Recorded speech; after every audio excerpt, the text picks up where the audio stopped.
Welcome to this episode of the Phoenix Conversations. Second chances, fresh starts, and powerful new chapters.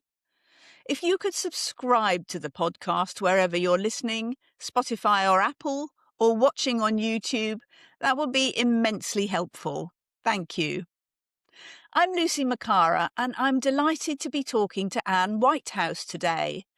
Dr. Anne Whitehouse is a former Cambridge scientist turned power alchemist and a leading voice in the restoration of the sacred feminine and the energetics of personal power.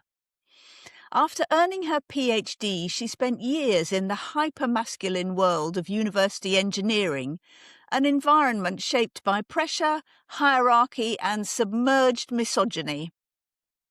This led to a burnout that ended her scientific career, and her quest to rebuild her health became the catalyst for a profound shift into the world of consciousness and alchemy. For more than 2 decades, Anne has explored the hidden forces that limit our power, not just the social conditioning we can name, but the deep subconscious patterns and inherited energetic codes carried through generations. Anne's work is life alchemy, deep, real-world transformation, rooted in energy, psychology, and the restoration of the power we've been conditioned to suppress. She works internationally with visionary leaders, creators, and change makers who know they are here to have a profound impact in the world and need the energetic presence to fulfill their missions. So, hello, Anne Whitehouse, Dr. Anne Whitehouse. Thank you very much for joining me today. I'm delighted to be here, Lucy. It's great to have you. And Anne, you are a power alchemist, which is an amazing title and something I want to unpack in due course. But I'd like to start at the beginning. So I'm thinking about Anne, the little girl, Anne, the child. Who was she and what was her view of the world? Well, that's a good question, Lucy.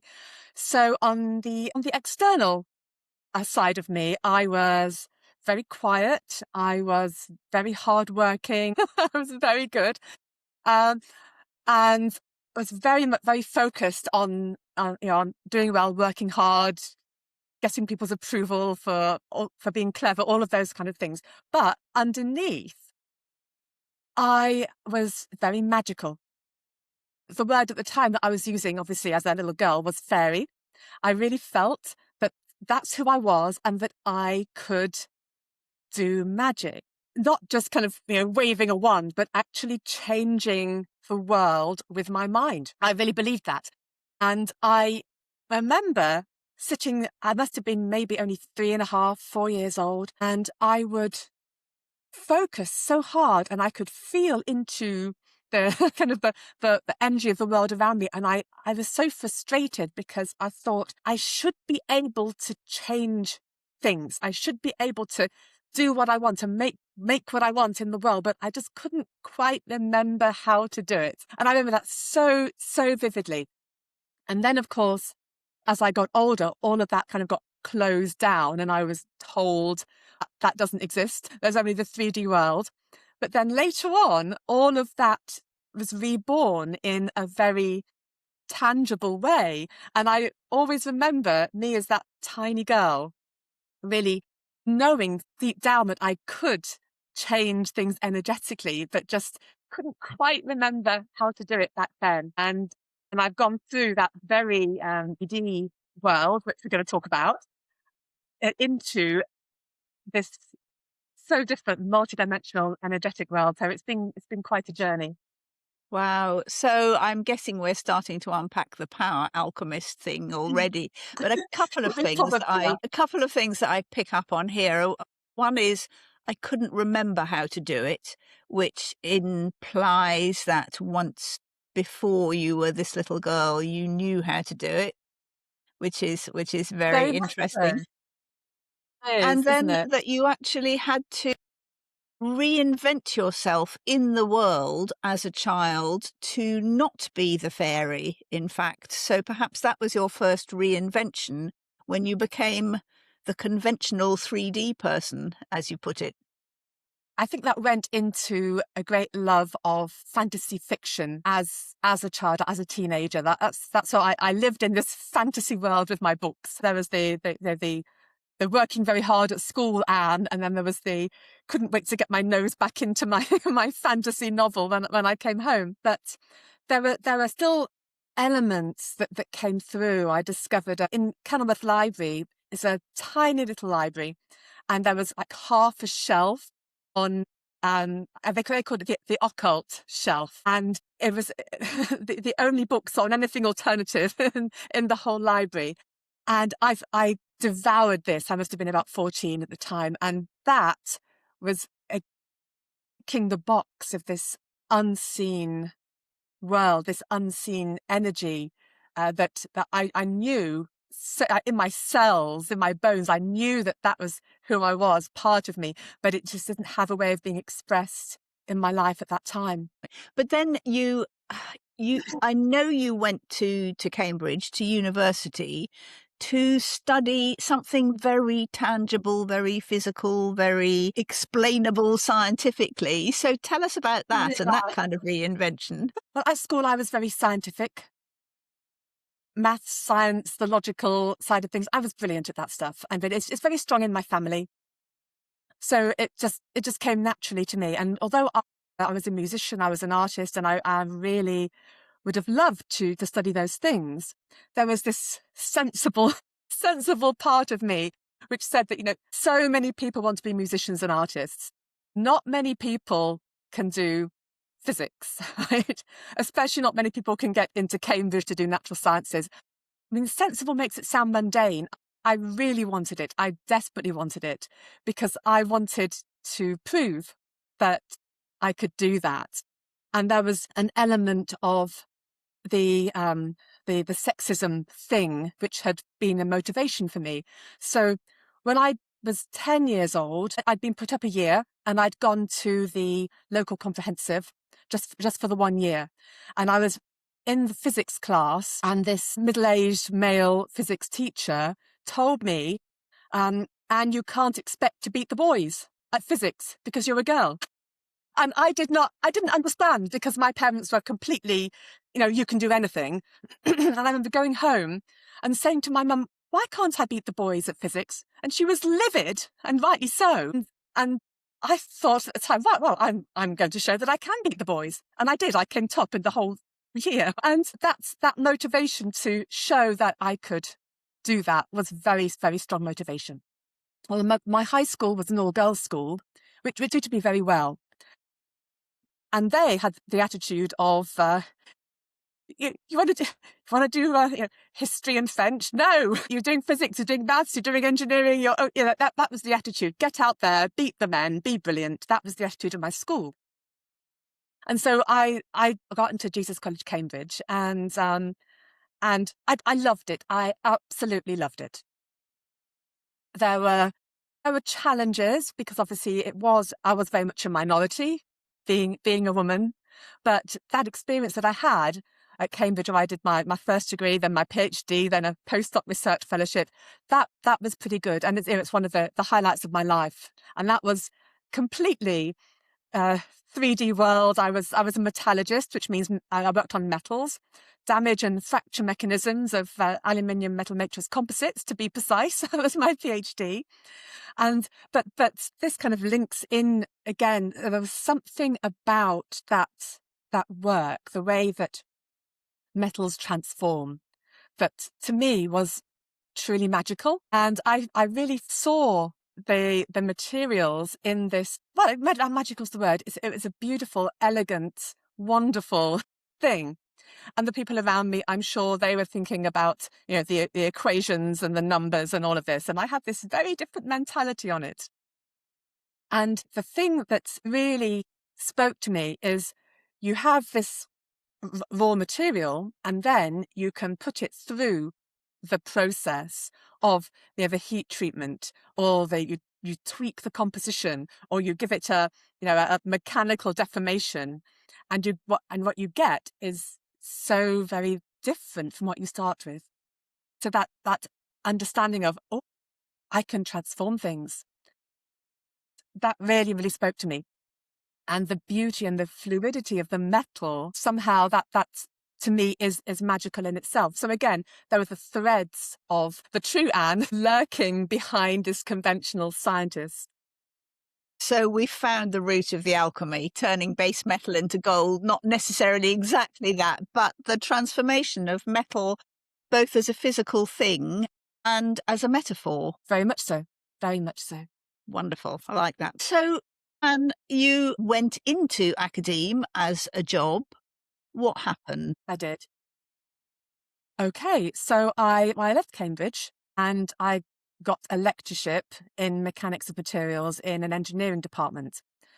And engineering is more male dominated than material science was. And it was like going into a different world and not a good one. So that's the way I experienced it. When I sort of walked into that engineering department, it felt as if the rug was pulled out from under me, because there was an endless sort of undercurrent of this misogyny going on, this male default, and the other slights and put downs and the jokes and all of this thing and being dismissed, and the fact that people would assume that I was the student and my PhD student was the academic because he was a man, always assuming that I was the secretary or the admin girl, they're not the academic. It's just like putting you down. And although I could do the actual job, I was really good at the teaching, my students loved me, I could do the research, all the things that mattered I could do. What I couldn't do was cope with the toxic environment. And this began to undermine my health. And at the same time, I had started off confident in my abilities, and that confidence evaporated. And my anxiety just went off the scale. I stopped sleeping. I started getting ill. And over, I think it was about 6 years, this just completely deteriorated. And I ended up with chronic fatigue syndrome, spectacular burnout, and I had to leave that career completely. So I was left with having done so many years of study, and I believed that I was going to have this high-powered academic career. And then I was about 30, 31, and I'd lost the whole thing. And I was so ill that I was too weak I was lying on the sofa and I was too weak to, I remember, lift my hand and write on a birthday card. That's how it had taken me to. So that was, yes, it wasn't the plan, but it was the start of a new life.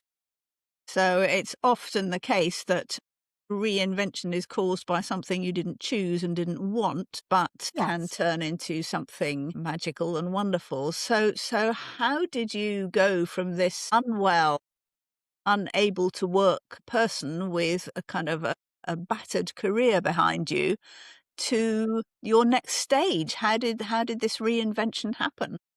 Well, it was not overnight. What happened was, that moment I just mentioned, being unable to lift the pen, I had what I describe as a moment of clarity. And I just decided that I was not prepared for this to be my life. I just could not allow that. And I said to myself, there will be a way that I can get my health back. And I don't care what I have to do. I don't care how wild it is, how outside my comfort zone it is. I'm going to do whatever it takes to get well. And this was after the conventional doctors had said, you have ME, sorry, we can't help, goodbye and good luck. That's what I got from the health service. So if I'd have listened to them, I would still be on that sofa now. But I didn't. So I started to look beneath the surface. And that's what opened up this whole world of energetics, because at the time, I was only interested in getting my health and my life back. No big mission, no big agenda. It's just, I'm going to get better. And I started looking at my body. Why is my body not working right? But that soon took me into the mind, and it became, why did I react in this way to that work environment? And that took me into the programming underneath the surface, the subconscious programming. And that's what began to flag up all of this, what I call this hidden operating system, or the beliefs, the programs, the limits that are deeply ingrained in all of us. And what I realized very quickly was that my subconscious had believed that by having that high-powered career in a male environment, that I was breaking all the rules and I would be put to death for it, because that is the world of the past. Consciously, I didn't believe any of that. Of course not. But that was the problem. Consciously, I was pushing myself into this place in a position of authority over men, and subconsciously, my programming was from the past, which said that is forbidden for a woman. You're going to be punished for this. And so every time I got one of those negative reactions from the environment, conscious said, you are breaking the rules. You shouldn't be here. You are going to be punished. So what did that do? It pushed me into this mega fight or flight freeze mode, which I simply couldn't sustain. And after years of that, eventually my body said, no, enough. You are not setting foot in that place anymore. And it shut down. And that's what happened. So that understanding, and although obviously at the same time I was learning how to change that programming, how to change all that, the root of it, because while it's there, you can't be free of it. So my health began to come back. And at the same time, this big, amazing picture on the subtle programming of our world began to form. And by this time, I was working with other women. I had a women's empowerment healing practice. And the astonishing thing was that I saw the same thing again and again and again in all careers. And it was happening to so many women. We were pushing the boundaries on the surface. Underneath, subconscious is saying, you are breaking the rules, you're going to be punished. And it was creating all of these health problems and other problems as well, from that mismatch between the conscious programming, as in what you actually believe, and this hidden archaic layer under the surface. So how did you then go to start working with people? You had this kind of consciousness opening where this had been revealed to you, and in a way, I guess this was you going back into your memories of, pre-childhood knowledge that you sort of knew you had but couldn't remember. Were you? It was very different, and I guess you could say that I was very, very focused. When I set my mind to something, I'm very focused, and I see myself as a scientist, and I was an experimental scientist. I was there in the lab breaking things using electron microscopes. I wasn't there doing theoretical models. I was there with the hacksaw. So it is experimentation. See what happens. Look at the patterns. Analyze what's happening. And so that's the way my mind works. On the one hand, when I began to work with energies, and the first step I took into that world was, in fact, to become a Reiki master. It was the first step. I haven't done that for many years, but that was the first opening of that energetic door. And when I felt the energy of that healing power actually flowing through my body, flowing out of my hands, wow, that just opened up everything. It just opened this amazing door, because before that, I had this very, very scientific way of looking at the world, and I've never been what you would call a woman of faith. No. I've got to see the proof. I need the proof. And the thing is, with these energies, I didn't need to believe in anything. I didn't need to have faith in anything, because I could feel it. It was tangible. It was there. It was undeniable. And that proved to me that there was so much more than the three-dimensional world. And that, of course, just lit me up, because, as I said, that little girl had always known. And then, as I began to work with these programming, and that took me into traumas and conditioning and how we are locked in different traumatic experiences, that very quickly took me beyond our own lives into past lives, into ancestral experiences, into the group consciousness. That's where it all gets incredibly exciting. And the thing is that the shutting down of this side of ourselves, this power, this is ancient. And this is through our patriarchal heritage. And anyone who has seen any of my work knows how excited I get about the patriarchal programming, because that is what is undermining us all. It was the root of what happened to me. And it also holds everyone back, men and women. And that shut down the sacred feminine power, which is the key to so much. But it's within us. It's, our DNA remembers, and we are connected to the past life energies. The best way I can describe it is when I knew there was something, but I didn't know exactly what I was missing, but there was like a yearning inside. There's something that wasn't being fulfilled. And it was that power that was missing. And it was missing because it's been suppressed. And all of my work with the reprogramming in quite a logical male default way of thinking, because that's my training, it took me through all these layers. And at the bottom, what I found was the mystery, the void, the sacred feminine that had been crushed for the last 3,000 years. And that restoring that is the key to transforming everything. And so finding this beautiful big picture, that's when scientist Anne gets excited, because when there's a big picture, then there's a pattern to it. And when there's a pattern, then there's a solution. It's not just random things. It's, ooh, that's what's happening. It's systemic. And these are the roots. And if you can see what the root is, you can then make the changes that you want. That's what you do for other women now. Yes, it is. And you mentioned trauma before, and I know that there has been one particularly traumatic event in your life, which you said you are happy to talk about. Happy is probably the Yes. wrong word. Tell me about Rebecca. So I'd gone through this first trauma of my illness and losing my career, and I'd brought myself up, and I'd got all my energy, skills, and I was building this new world for women. And I thought, this is it. This is what I'm meant to do.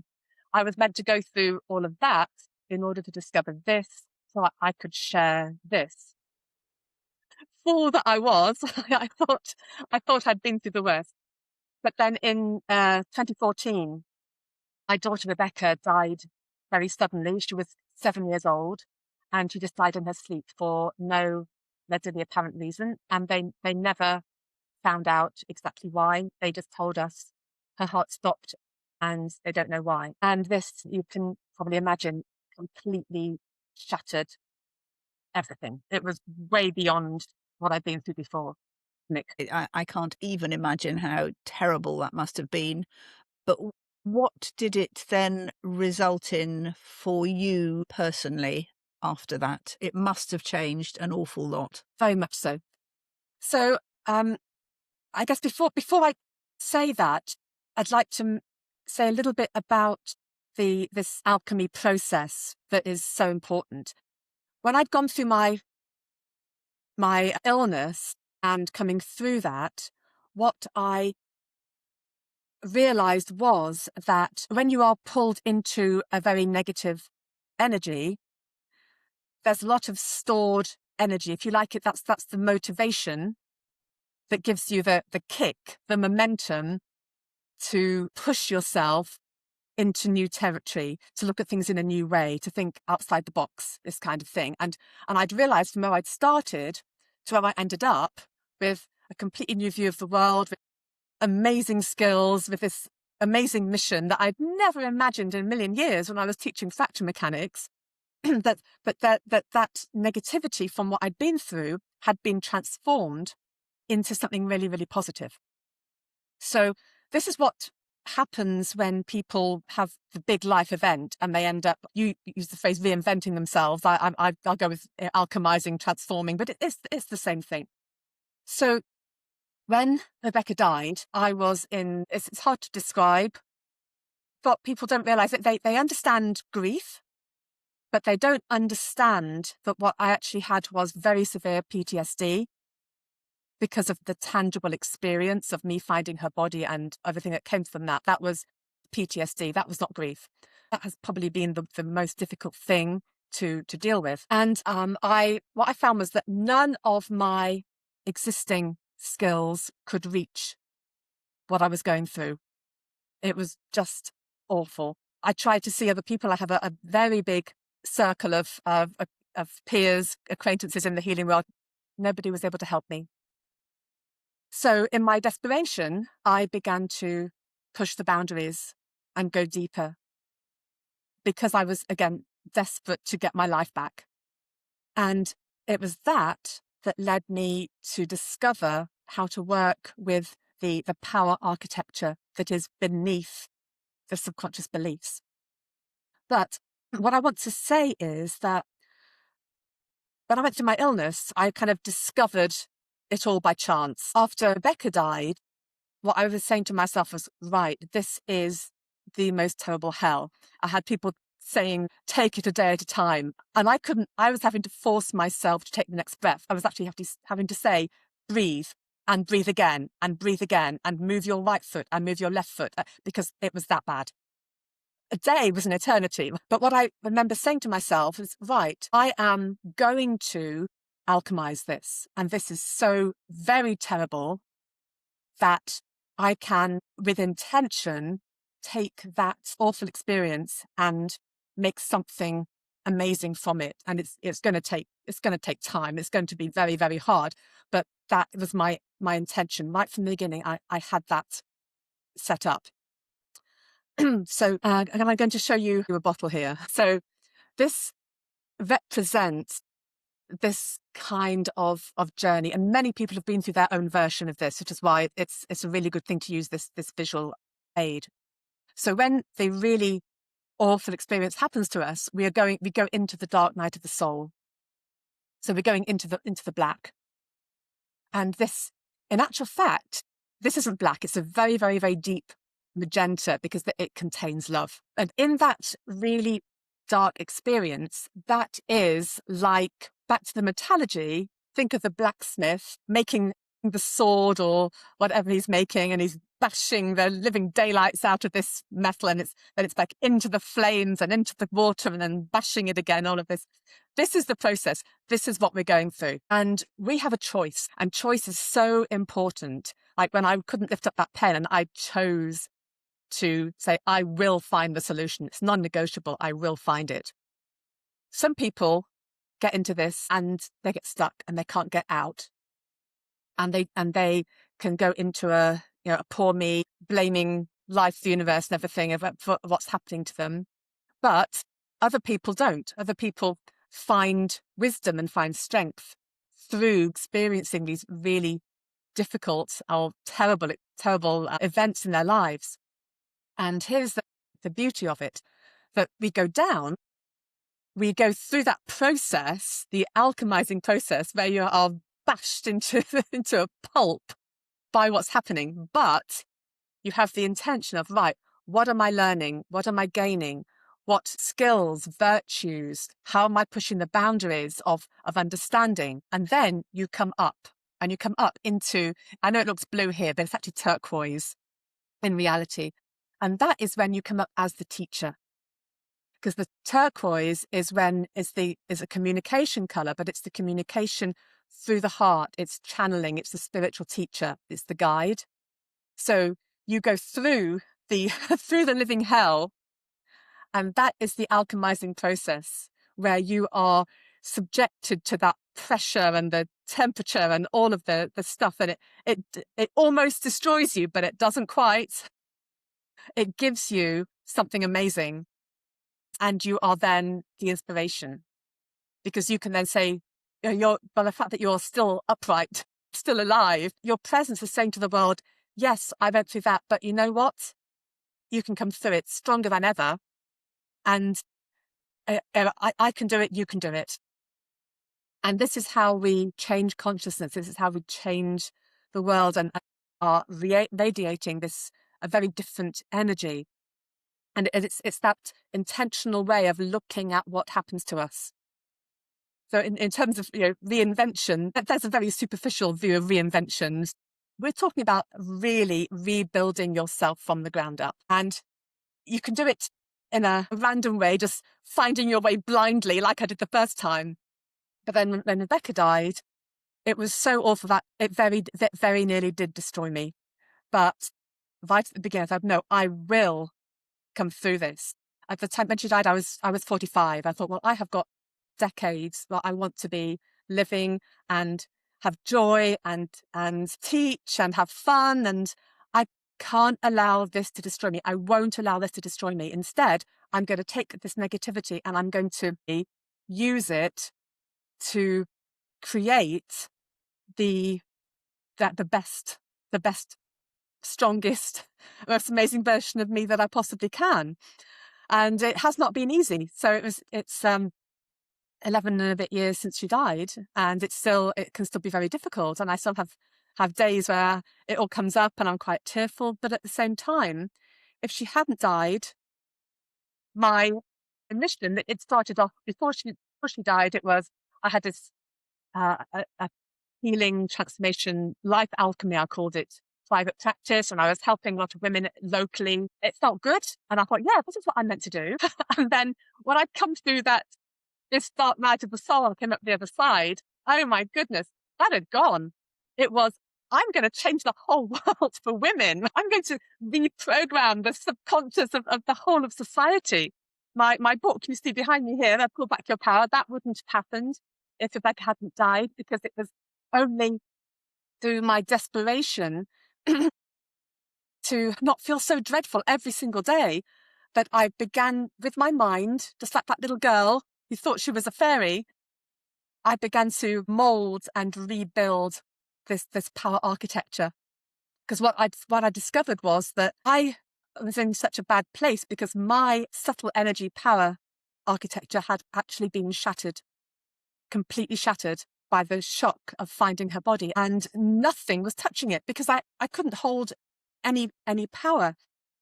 And a lot of what I have to explain in my work is that power, it's not belief in your empowerment, it's a tangible energy in your energy body, in your system. And if that is not there, you can't be seen, you can't be heard, you can't impact anything. You can be talking, but nobody really notices you.